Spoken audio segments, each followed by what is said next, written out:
Hey, story fans, it's your old pal, the Writing Ref. I don't hate, I just officiate your favorite TV shows. Today I've got a major penalty to call on the Mandalorian Season 3, and here's the call. Excessive studio interference on the plot of a TV show. What does that do to a show? What did it do to 3 shows? We'll get into that right now.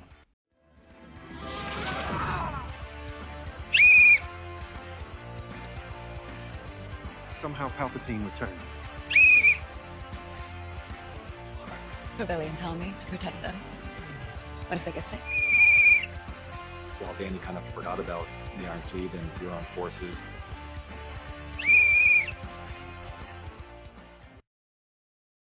In December of 2020, this is what the Star Wars lineup looked like. Eventually we would lose Rangers of the New Republic, Rogue Squadron, and Lando. But the cancellation of one in particular, Rangers of the New Republic, really affected how The Mandalorian Season 3 turned out. The other issue that affected the 3rd season of The Mandalorian was the early reunification of Grogu and Din on the Book of Boba Fett. Now, on their podcast, The Hot Mic, there is often very credible rumors, like this one, about how Dave Filoni would be getting his own movie, which But I turned out hear to be that true. Dave Filoni is going to get one of the 3 movies. Wow. Dave Filoni is going to be. And then Jeff Snyder dropped the absolute bombshell, What my source at least for the told Star me Wars. was that Jon Favreau had a falling out with Kathleen Kennedy Oh, shit. after season 2 of The Mandalorian, I think it was, because she tried to get so involved in the show to the point where Jon Favreau almost left the show after season 2. I'm told she also forced him to do Boba Fett, and this is something I don't even know. You'll have to film me. I don't even know what this is. Sure. That she forced him to make Grogu and Din reunite, Yes, in Which- Boba Fett. which Jon Favreau did not want to do, Wow. and he was very bummed by the reaction. So take that news with a grain of salt. They even asked the audience in the podcast to do so. But rumors aside, I think we can look at the timeline of production and the story itself and accurately say that there was a penalty on an early return of Grogu and a forced blending from canceled projects. Let's get into that timeline and look at it closely. You had Mando Season 1, then Mando Season 2 in October 2020, when they would have been writing Boba Fett. In December of 2020, they announced Rangers of the New Republic at the Disney Expo. Now, it's around that December time frame that Boba Fett was in production, and I think that the decisions to add Grogu to that show would have been argued about and made. And then Rangers of the New Republic was in production until Gina Carano was fired. By that time, around November of 2021, in an Empire magazine article, Kathleen Kennedy said that nothing had been written for the show and that it would be absorbed into The Mandalorian Season 3. So the show should have come out in that area of the red box. But instead we got this lineup for Season 3 of The Mandalorian, which I think was meant to be the last season of the show, but we'll get into that in a minute.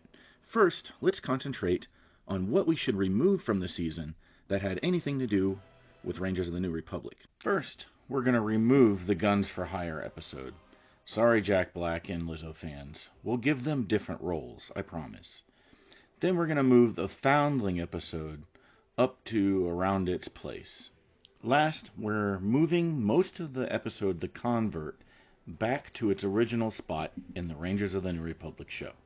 Everything here turned out to be set up for the future of the Star Wars franchise, and it's a cardinal sin to not concentrate on your own show and be setting up for the next show. But we will be keeping everything from the episode that dealt with Bo-Katan fighting the TIE Fighters, because I think that'll be an important plot point to still get all the Mandalorians together.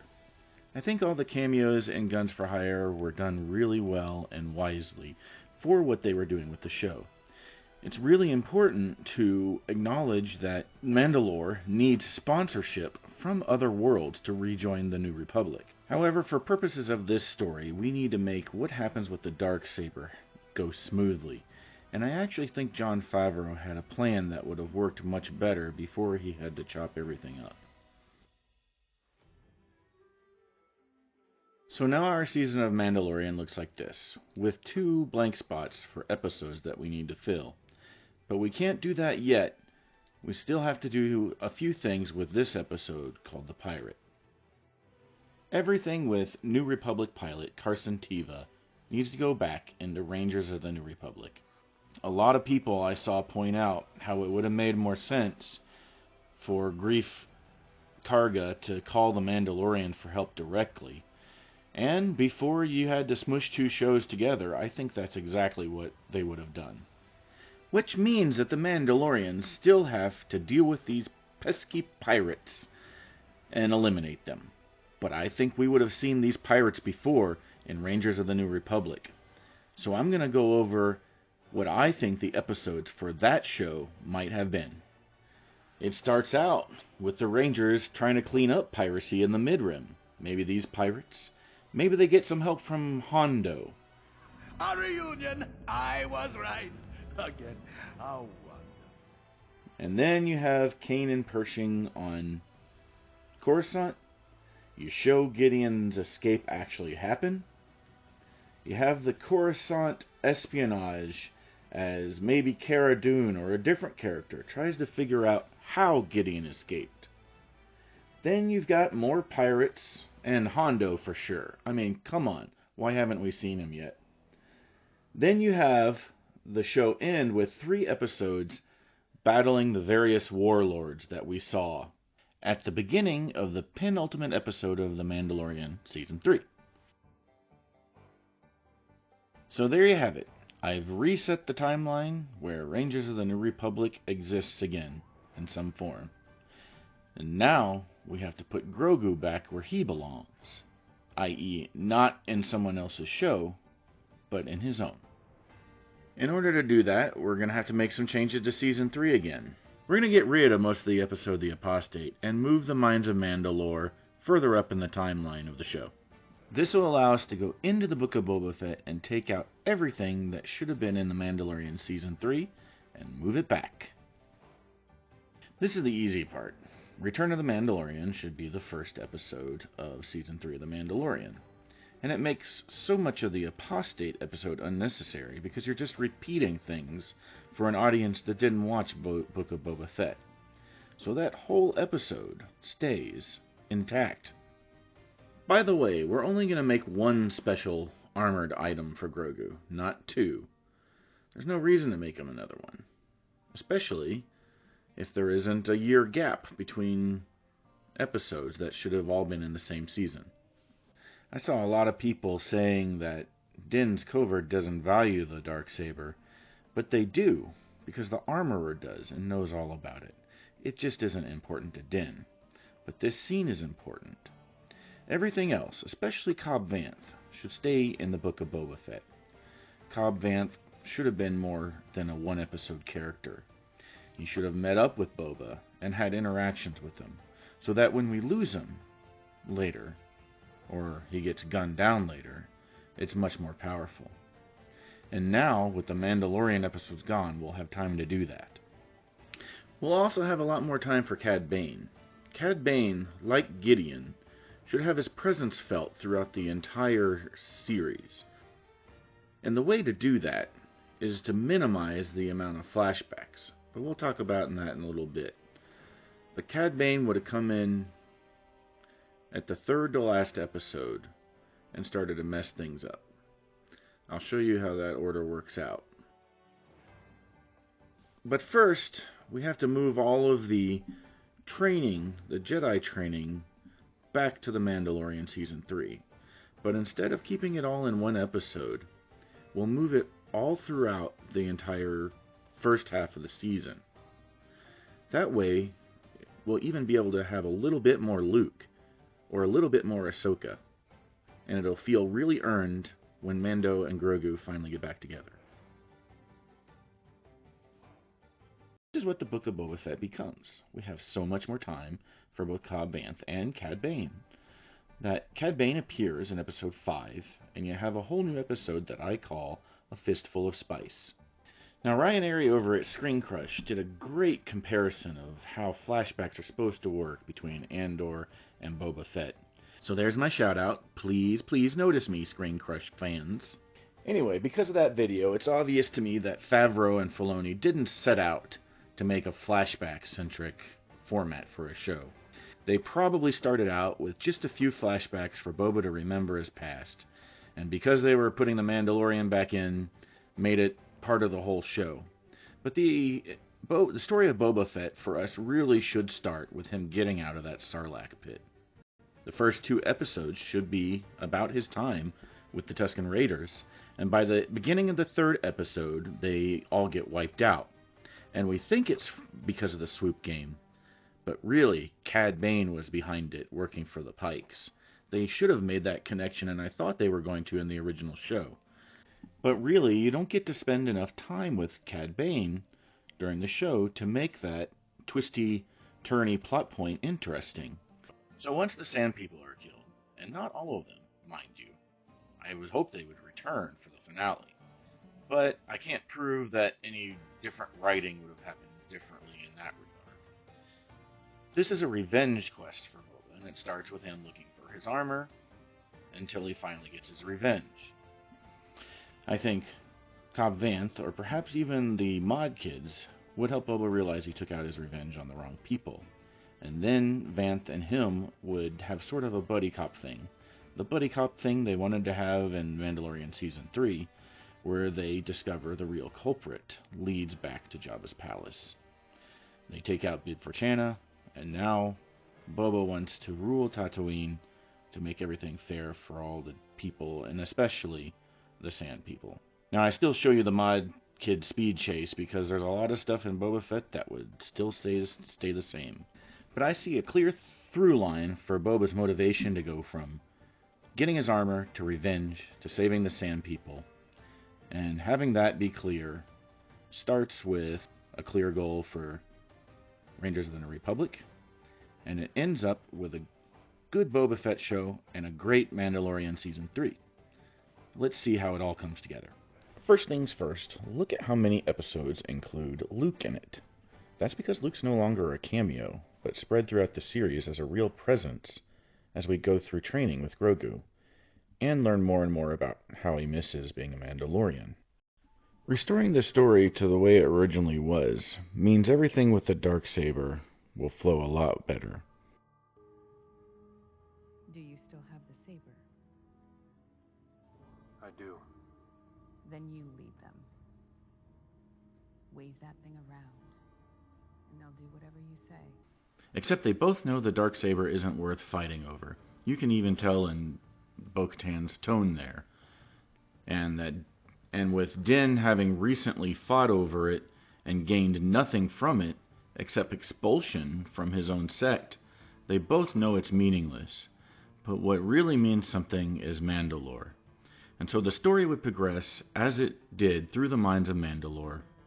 After that, the story would begin to change, because as I pointed out, at the very end of what would have been the Rangers of the New Republic, the Empire is still a threat on Mandalore, and it is known about it. Bo-Katan would have known where the fighters came from to attack her home because of events in another show. I think the Imperial presence was always meant to be the threat, and when you had to cut everything up, you had to change it to the atmosphere cutting off communications instead of Imperial jamming. That's why it sort of doesn't make sense when Gideon's calls go out, but the Mandalorians can't. The original version would have had a much better explanation for all of that. The fight here still happens, but it's not about the Darksaber at all, and the fans aren't stuck wondering if it's about the Darksaber. So Guns for Hire instead of Jack Black, Lizzo, and Doc Brown. You will have Boba Fett as part of the Guns for Hire, as another sect of Mandalorian, and his completed story, joining in this retaking of Mandalore. But the thing that would have resolved everyone's differences would have been Grogu's return, and Grogu would have been delivered by Ahsoka or even Luke himself, not sent like Space Amazon by R2-D2. In this way, You accomplish what you did on the show with Grogu going, no, no, no, no, but on a much bigger scale than a little fight over a board game.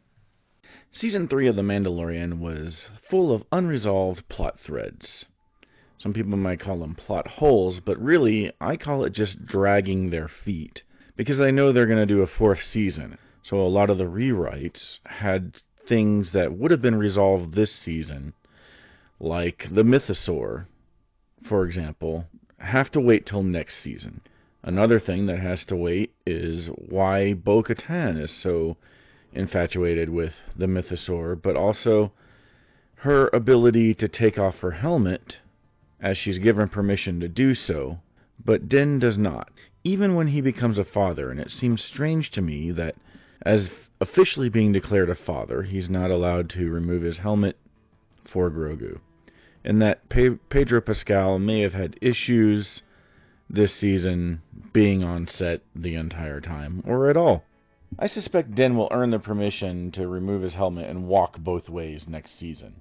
The episode I'm calling Redemption would have seen the Armorer acknowledge both Bo and Din with their ability to remove their helmet and walk both ways.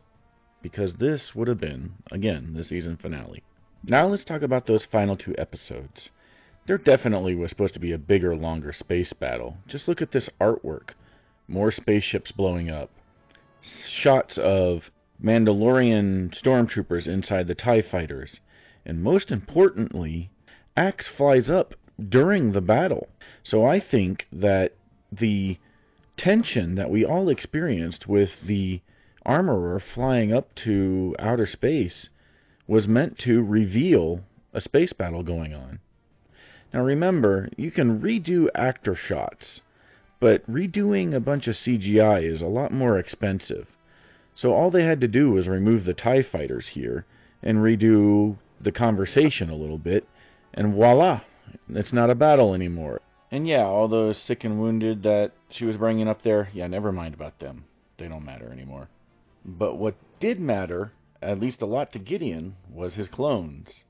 And it looks like there was at least a smarter way to destroy them than somehow Din knowing the combination to the explode the tanks code.